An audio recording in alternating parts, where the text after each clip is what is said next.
Isipan nindo, abo sa pag-ano tabi mga kabombo sa mga madiklom na area, pinapailawan niyato. Paano pa kung araw kayo ni na problema ngunyan, di pa na ibabeltaan na,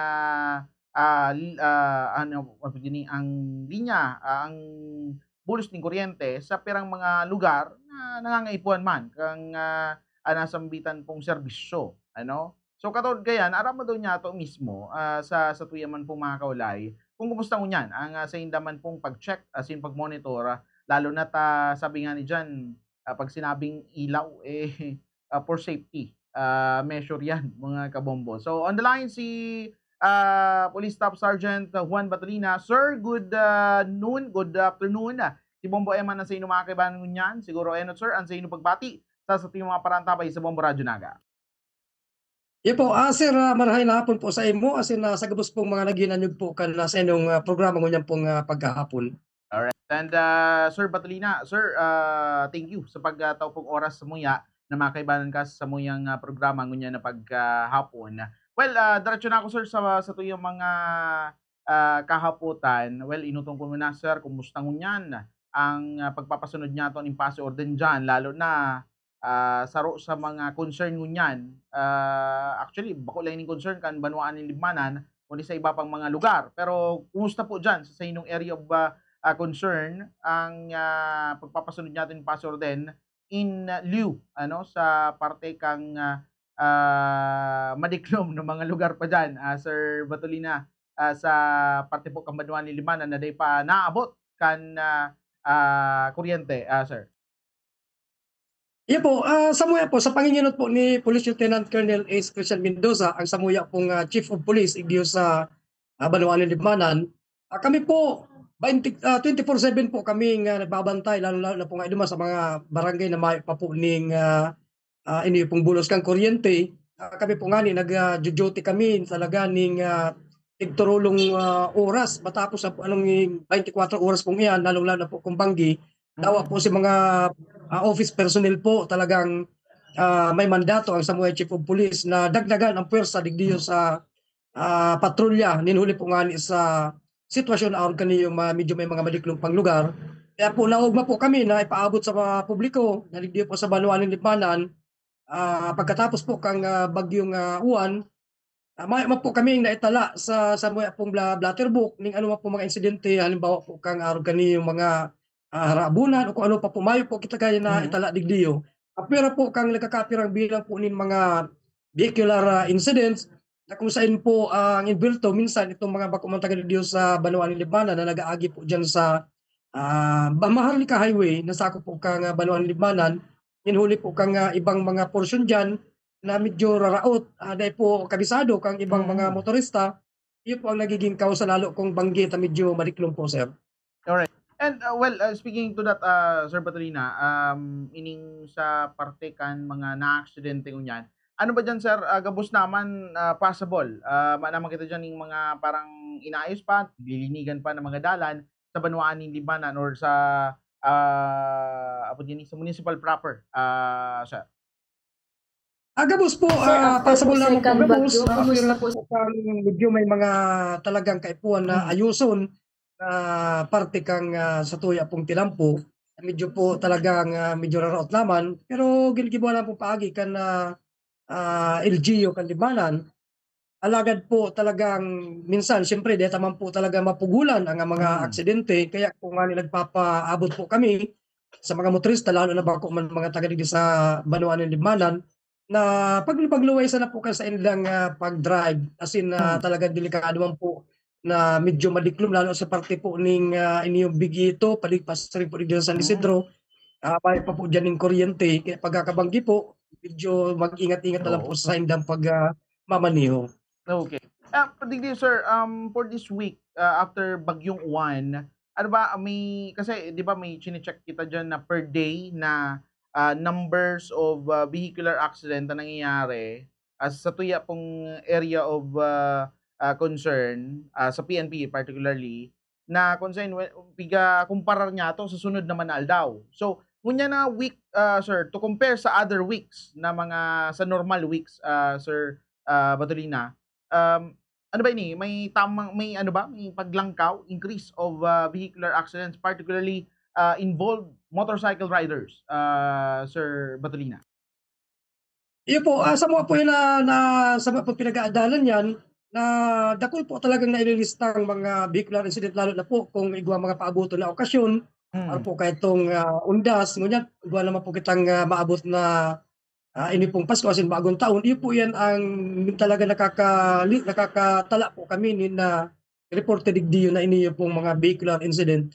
Kaya po nga ni nagpatabang po kami sa mga Mm. barangay officials lalo na po diyan sa Kalabaan kang Marlica Highway na sakop ng Limbanan na ang mga tanod po ninda nagtatabang po yan sa muya sa pagmanihar kang bulos kang traffic pugdio sa Banwaan ng Limbanan. Iyo po yan sir ang samuyang katabang nga rin pong maski papaano makalikaya sa tuya po mga motorista sa Okay. aksidente. Okay, sir. And sir, well, maihipot ko na rin, pwera po digdi sa pagpapasunod niya to or pag-mantener ni napasi orden dyan po sa Banuan ni Limbanan. Kumusta man po si other concerns niya to na, well, siguro ano mo rin, mai-share mo rin sa muya, sir, ngunyan na pagka hapon si mga concern nindo dyan na sa inong pinagsisimbagan niyan para maaraman kan publiko or may mga dugang pa kamong maot maaraman kan sa tuyang publiko, sir.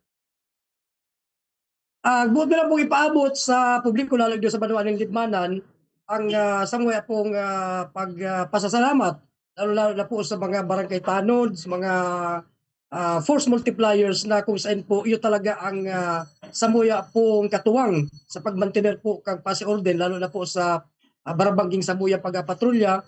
Talaga pong mahihiling taman ang sakripisyo ka mga barangay officials tayan po binibisita mi ang kada outpost kada barangay na tig-iikutan mi talaga pong ang sa tuya pong mga force multipliers talaga pong sinda dedikado na magtabang sa samuya po sa pagpautog kang pasi ordin. Kaya po adakulaon po ang samuyang pasasalamat sa panginginot po ni Police Lieutenant Colonel S. Christian Mendoza na namamantinirta po ang matrangkilong banwaan daw ang sinasabing dakulang banwaan kasi Mm. medyo may mga lugar na medyo madiklum pa.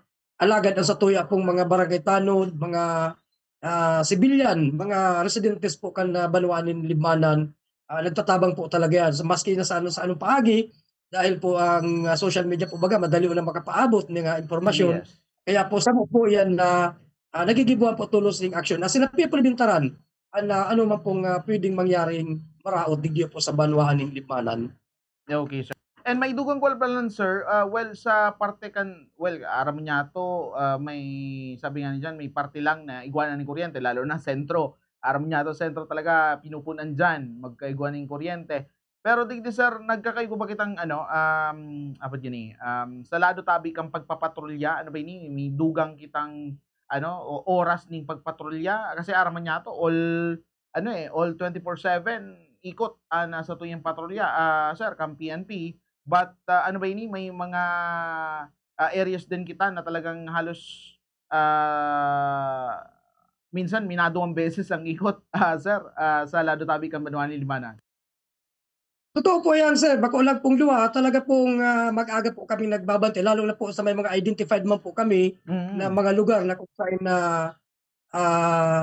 pirmi, as in na talagang na-identify naman po yan base sa tuya po mga pag-iimbestigar, oras, lugar, anong klaseng krimen ang nangyari. Kaya po Mm. kami, natututukan naman po yan.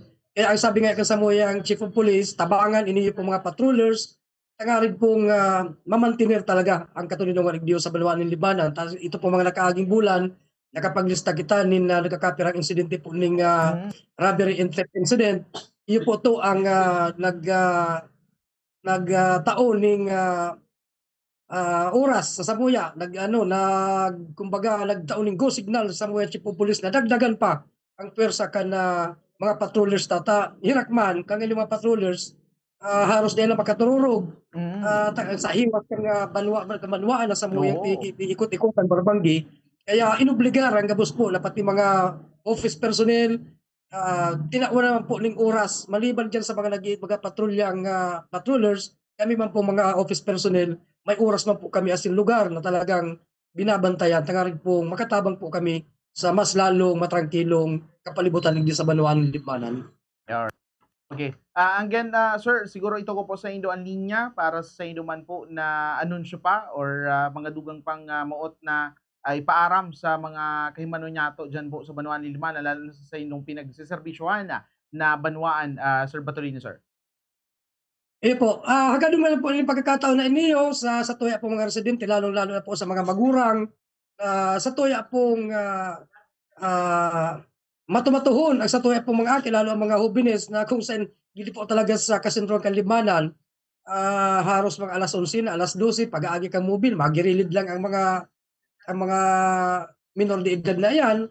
Naghangad po kaming tabang sa mga magurang na kamo po mismo, sitahon ta na ang satuyang mga aki. Kami po, Mm. makuusa na po ilang satuyang trabaho na ini yung pagsitar sa mga hubines, aram ta man po na talagang ang satuyang mga hubines ngunyan medyo masisirot.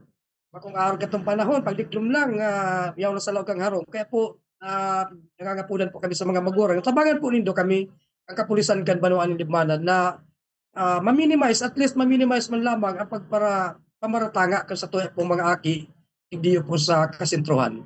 Yun lang po yung nagsamuyang inahagan. Apira po dyan, ang pasasalamat sa liwat sa suporta kang gabos na mga barangay officials sa Sentanod, kasi iba pang mga volunteers hindi po sa Banwaan Limanan sa samuya pong pag-maintain ng peace and order.